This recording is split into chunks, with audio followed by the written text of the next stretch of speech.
مومن نہیں ہوتا. جب وہ چوری کرتا ہے وہ اس وقت مومن نہیں ہوتا. اسی طریقے سے اور آپ نے کبیرہ گناہ گنوائے اور پھر الفاظ ہیں کہ اس کے اندر سے ایمان نکل کے اس کے سر پہ منڈلانا شروع کر دیتا ہے،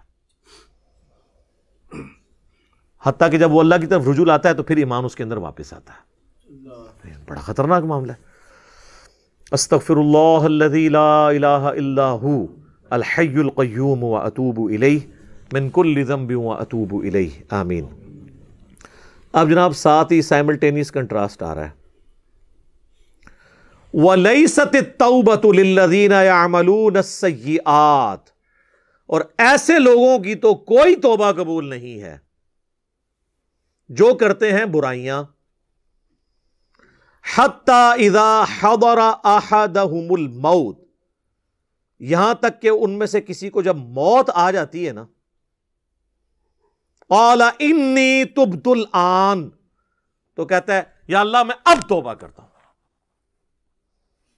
یعنی جب موت آ جاتی ہے اس وقت وہ کہتا ہے یا اللہ میں توبہ کرتا ہوں. تو وہ آپ پہلے ہی سن چکے کہ موت کے گھر کے وقت تو توبہ نہیں قبول ہوگی. تو اللہ تعالیٰ فرما رہا ہے کہ جس نے توبہ اس حالت میں کی اس کی تو توبہ ہی کوئی نہیں ہے. وَلَلَّذِينَ يَمُوتُونَ وَهُمْ كُفَّارٌ، اور نہ ایسے لوگوں کی کوئی توبہ ہے جو اس حال میں مرے کہ وہ کافر تھے. ایسے لوگوں کی بھی کوئی توبہ نہیں ہے جب تک وہ ایمان نہیں لے کے آتے. اولئک اعتدنا لهم عذابا الیما، اور ایسے لوگوں کے لیے ہم نے تیار کر رکھا ہے دردناک عذاب. ولعوذ باللہ تعالی.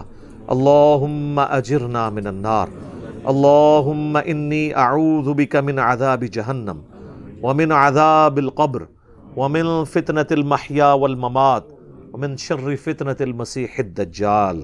آمین. تو یہ وہ فلسفہ بھی یہاں پہ کلیئر ہو گیا کہ توبہ اس کی ہے کہ جو موت کے غرغرے سے پہلے پہلے کرے گا، اچھے وقت میں توبہ کر لے گا. اور اس کی کوئی توبہ نہیں ہے کہ جو شخص پوری ڈٹائی کے ساتھ برائیاں کرتا رہے اور کہے کہ جی اللہ معاف کرنے والا ہے.